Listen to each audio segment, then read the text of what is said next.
slowly into the topic. So, welcome everybody. We are back into our book reading session, weekly book reading session. We are starting with the book Silence by Thich Nhat Hanh.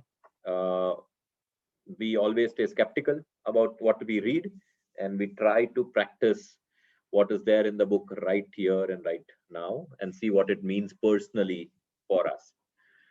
So, I would first want to invite all of you to take that 1 minute to arrive.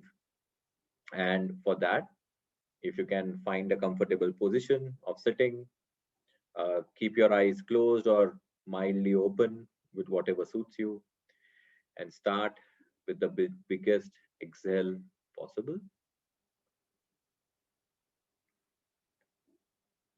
And then, with the first few breaths,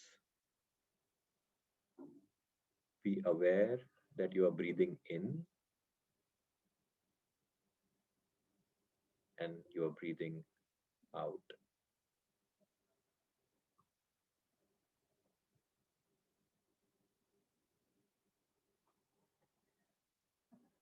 With the next few breaths,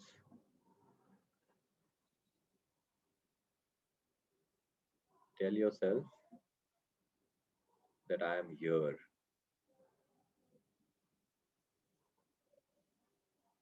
Physically, psychologically, I am here.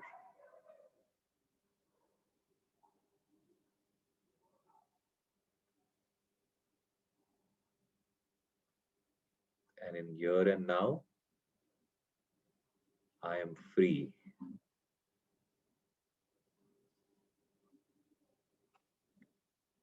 Free from my past, free from my future.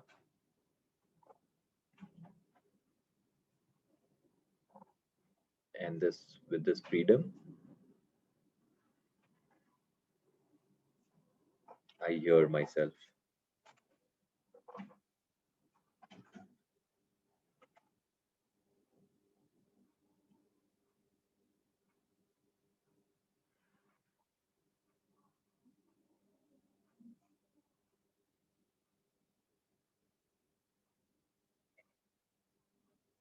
And then slowly we open our eyes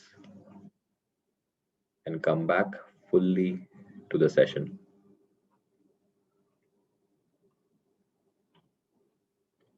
We feel the space in which physically we reside, and we feel the space in which our mind internally resides. There is space outside and there is space inside.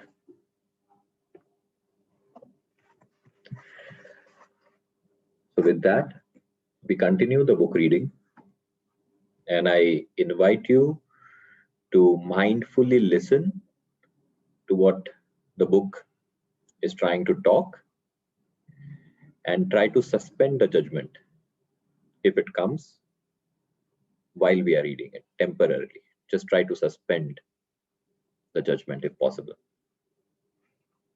So we are at the fourth nutriment according to this book.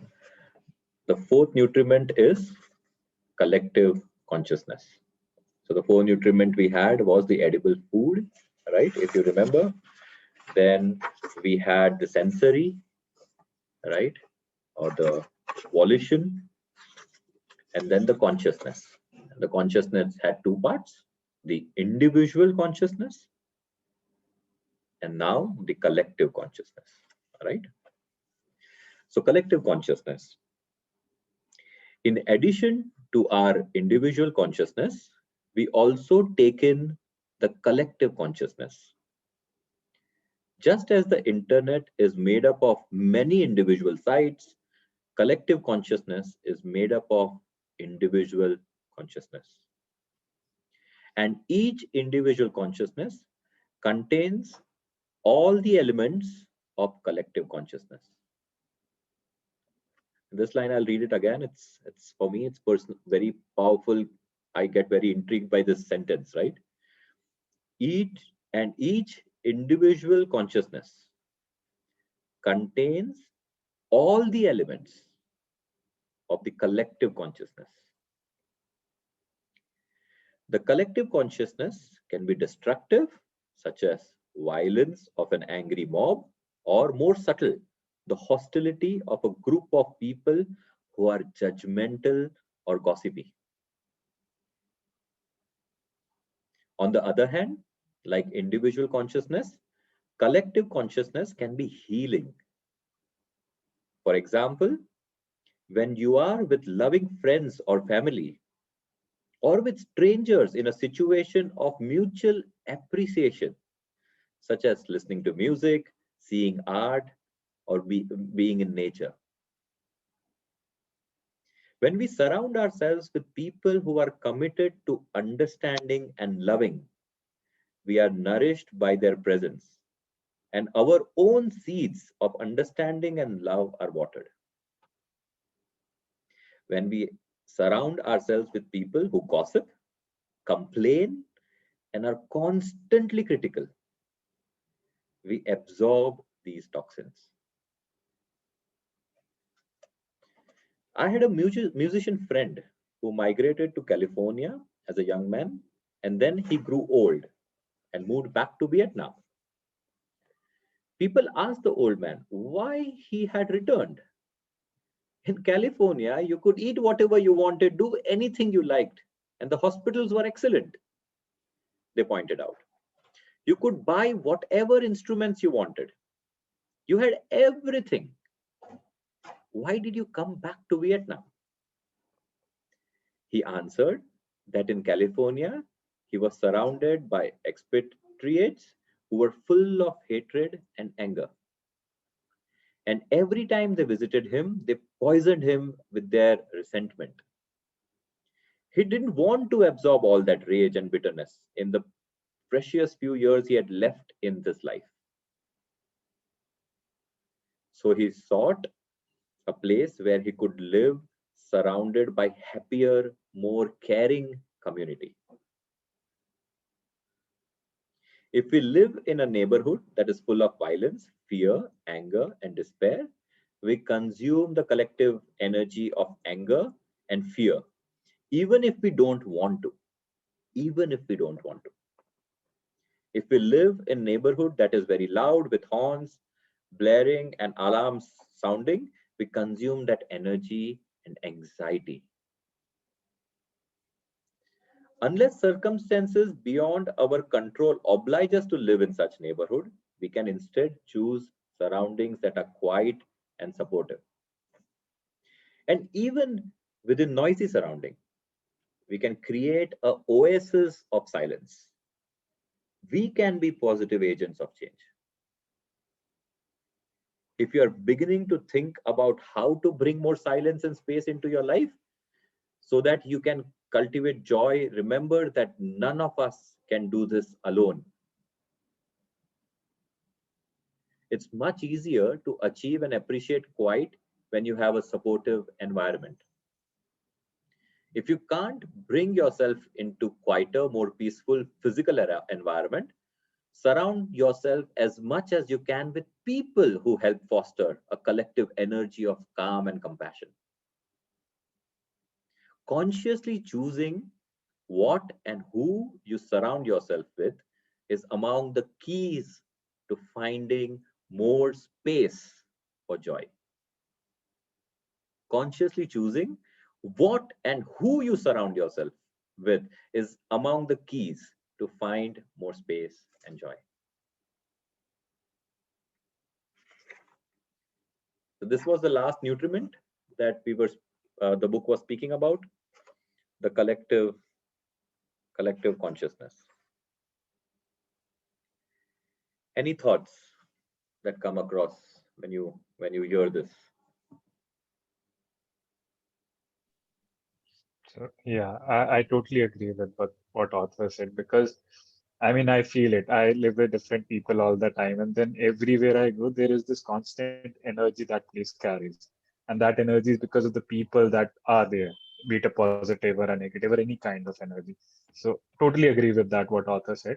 To add on to the other part, if you can't actually change the surroundings, the environment, you have people who make the surroundings more positive for you or good for you. But then there are sometimes which I feel you cannot even avoid those people, or you cannot, there are noises by people. That time, what I feel you can do is, instead of trying to get into some other surrounding, you can help give positive or good vibes to those people. And maybe that balances out something on its own. Yes, Yeah. yes, yes.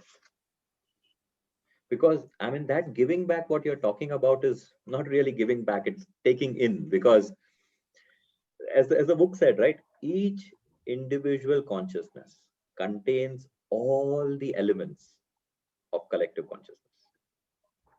So yeah, that's where my point is. It's like balancing out. You're taking the, Balancing. Yes. if you say it negative, the negative thing in, and giving the positive thing out, if you have that positive mindset.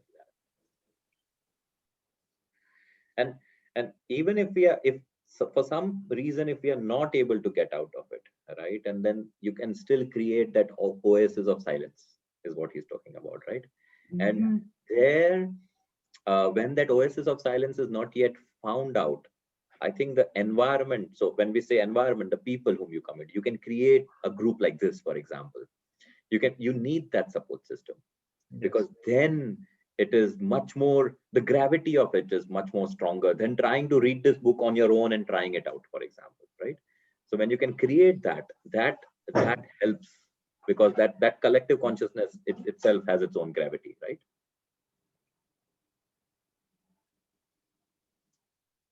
Alessandra, Rashmi? I totally agree with the author also. Uh, and I can feel it when I'm with the more in a more positive environment. I feel calmer. I enjoy it. And when I'm with people who are just plain toxic, it's like, and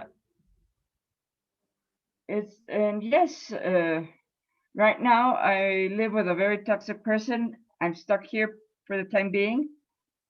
So I try to like not pay too much attention to her and spend the less time possible listening to her complain and complain and complain, and just focus on things for me, like going with my dog, my work, my studies, our groups,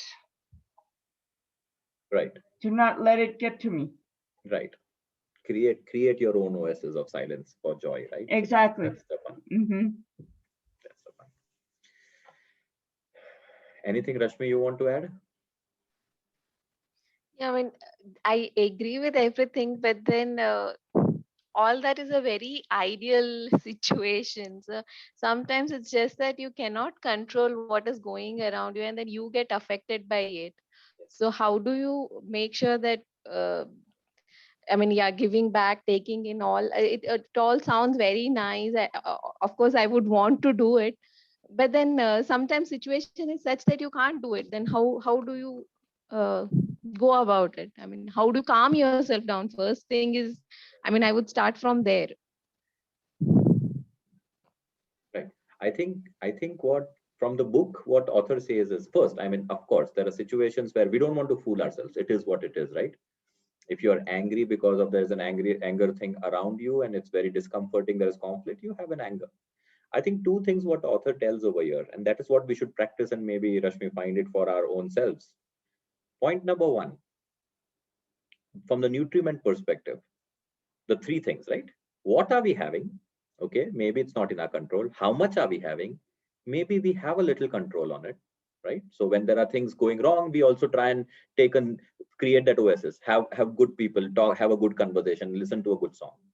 But the third part, and that maybe is important, that while it's not in your control and you are absorbing that nutriments, are you aware that it's getting absorbed, right? So it's not conflicting, because you cannot do anything with it. In that situation, you will absorb it.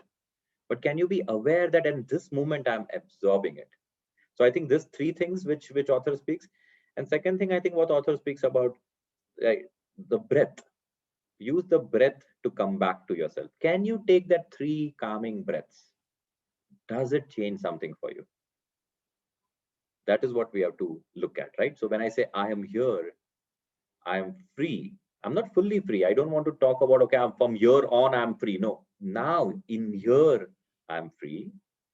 And then I hear you as in I hear myself, the callings within me.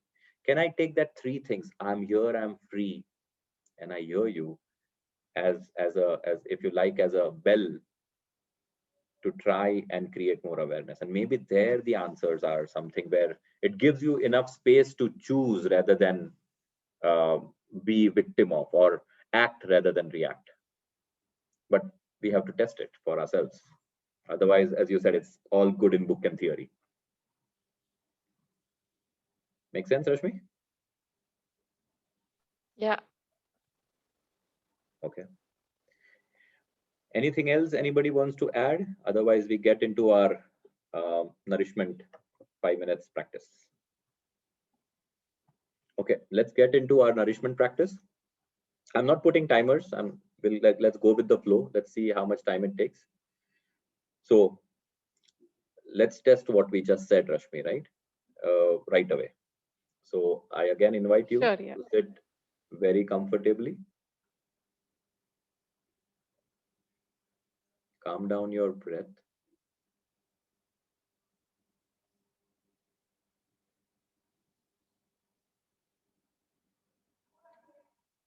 Scan your body. Feel where your legs are touching the ground, your body touching the seat.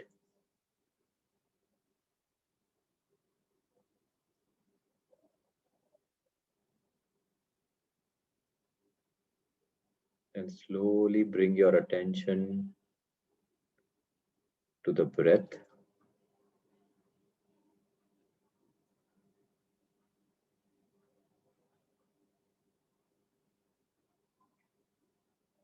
See where you feel your breath the most. On the tip of the nose, in your stomach, on your shoulders, or anywhere else.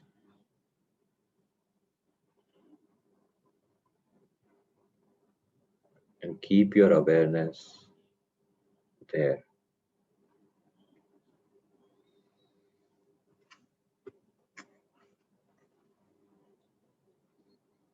Breathing in, I know I'm breathing in.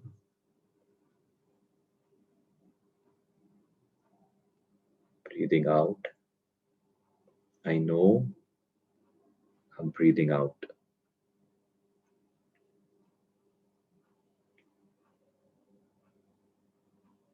Breathing in, my breath grows deep. Breathing out, my breath grows slow. Breathing in, I'm aware of my body. Breathing out, I calm my body.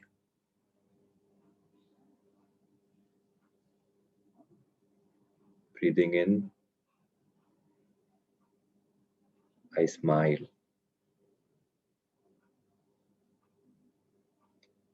Breathing out, I release.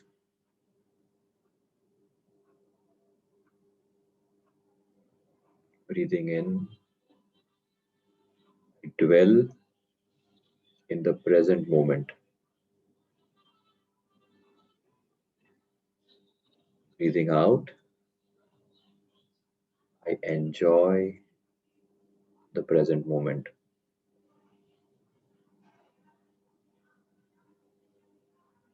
Present moment,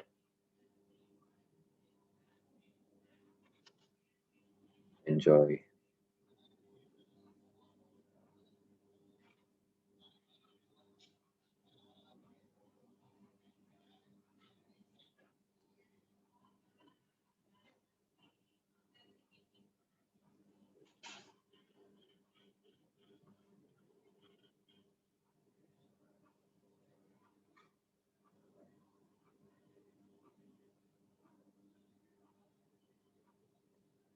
If there are any thoughts,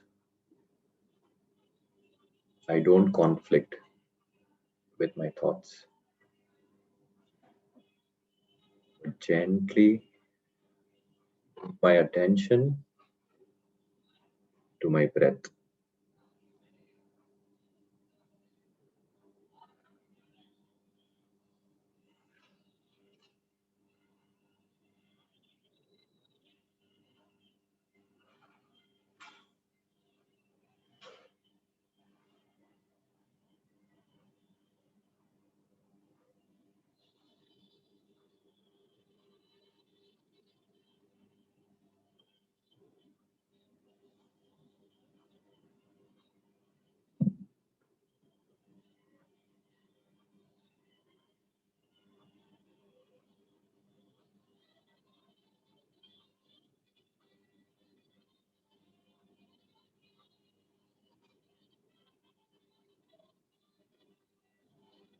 If there are any distractions, I use it as a reminder to come back to my breath.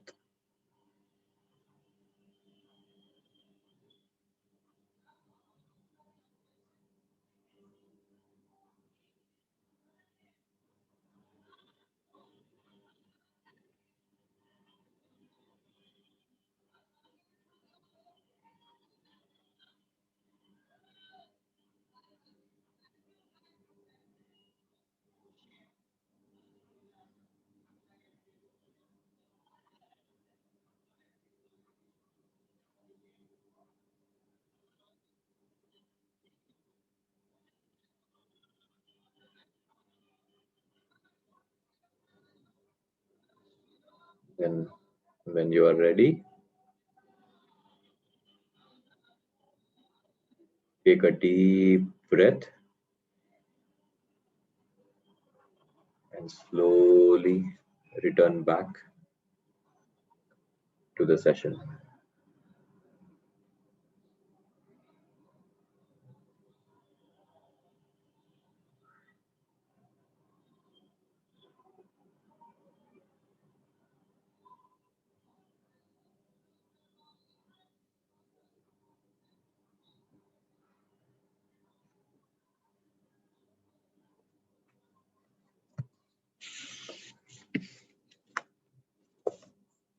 How do you feel?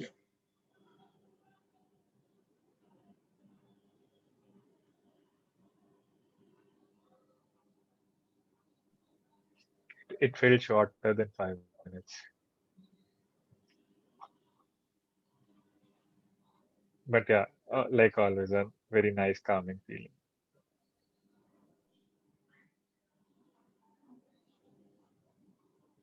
Alessandra, Rashmi, do you want to add anything?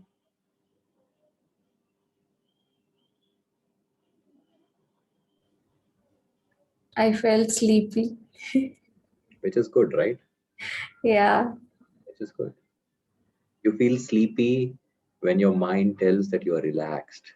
right.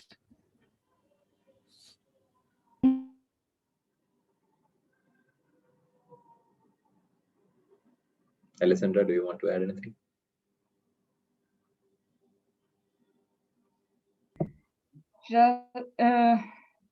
Today, I don't know. I think my monkey was a little bit more active, so I had to keep on giving it bananas. Yeah. Keep on reminding it to focus on the breath, but I'm getting the hang of it. Yeah.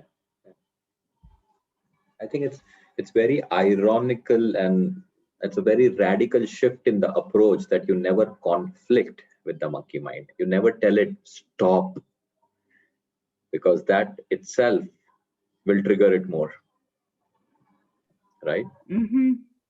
Yes, So, I think that's one of the most important things that I've learned here. That I can't fight with the monkey. I can't argue with the monkey. I can't tell the monkey to stop. Might as well just give it a banana and keep it happy, yes, busy in its own thing. yes, yes. Okay. Good. So I think at least I'll stop the recording.